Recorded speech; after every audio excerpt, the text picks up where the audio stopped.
ازيكم يا حبايبي؟ عاملين ايه؟ يا رب تكونوا بخير. وحشتوني خالص خالص خالص. هنعمل النهارده احلى فطار ممكن تاكليه، فطار خفيف خالص وبسيط ومكونات بسيطه. هنعمل النهارده شعريه بلبن. زي ما انتوا شايفين الشعريه حلوه خالص وكلها لبن. يلا بينا نشوف الطريقه بنعملها ازاي. عندنا هنا شعريه بلدي، بنجيبها من البياعين او الفلاحين على حسب ما انتوا بقى بتتباع عندكم فين. الشعريه زي ما انتوا شايفينها كده شكلها دي اسمها شعريه بلدي. خلاص يا حبايبي، هنسلقها.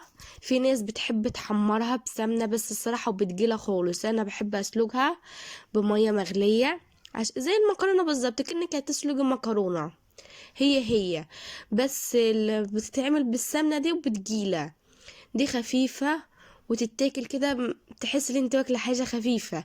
اما بالسمنه بكلها سمنه وبعد كده تحط عليها اللبن وبتجيلة خالص. اما دي خفيفه. هنسلقها حلو خالص، كأنك زي ما اتفقنا كأنك بتسلق المكرونة بالظبط. دي اسمها شعرية بلدي. تروح للراجل تقول عايزة شعرية بلدي. تمام. اول ما تتسلق زي ما انتوا شايفين كده مش بتاخد بالظبط دقيقتين وترجع استوت.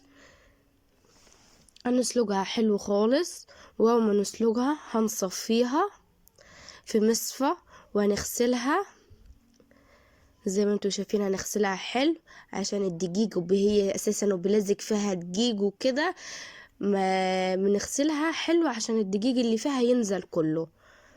تمام. وبعد ما نغسلها حلو خالص عندنا الحلة بتاعتنا. هنحط كيلو لبن في الحلة. اللبن يا حبايبي هننزل بكيلو لبن. ما تنسيش تشتركوا في القناة وفعلوا الجرس ودوسوا لايك عشان القناة تكبر بيكم حبايبي.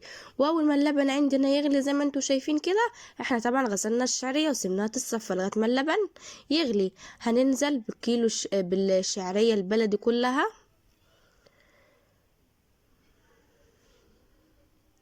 هنقلبها حلو كده، واول ما الشعرية بتاعتنا نسيبها تغلي شوية كده باللبن عشان تشرب شوية كده من اللبن بتاعنا. شعرية لسه مش عايزة تنزل.